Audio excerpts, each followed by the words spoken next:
উত্তর পূর্ব চীনের দালিয়ান শহরের সৈকতে আড্ডা ও গাড়ি বেঁধেছে পেনশনভোগীরা, কিন্তু তাদের চোখের সামনে দাঁড়িয়ে আছে বিশাল ক্রেন, ডজন খানেক জাহাজ ও একটি বিশাল জাহাজ নির্মাণ কারখানা।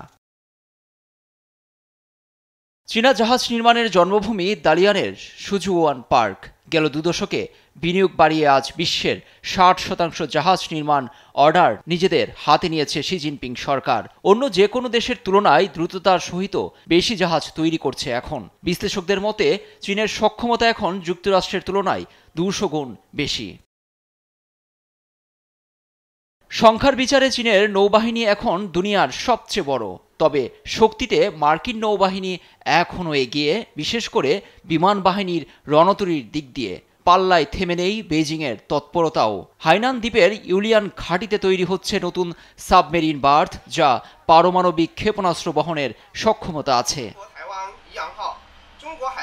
3 সেপ্টেম্বর এবারের বিজয় দিবসে পশ্চিমা দুনিয়াকে তাক লাগানোর মতো বিশাল সামরিক কুচকাওয়াজে শক্তি প্রদর্শনের পরিকল্পনা চীনের, যেখানে থাকছেন রাশিয়ার প্রেসিডেন্ট ভ্লাদিমির পুতিন ও উত্তর কোরিয়ার সর্বোচ্চ নেতা কিম জং উন।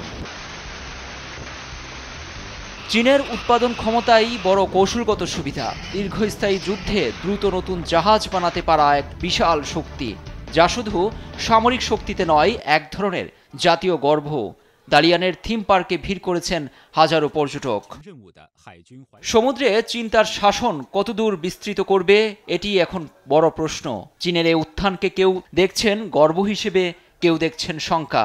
তবে নিঃসন্দেহে এশিয়ার জলসীমায় শক্তির ভারসাম্য দ্রুতই বদলাচ্ছে।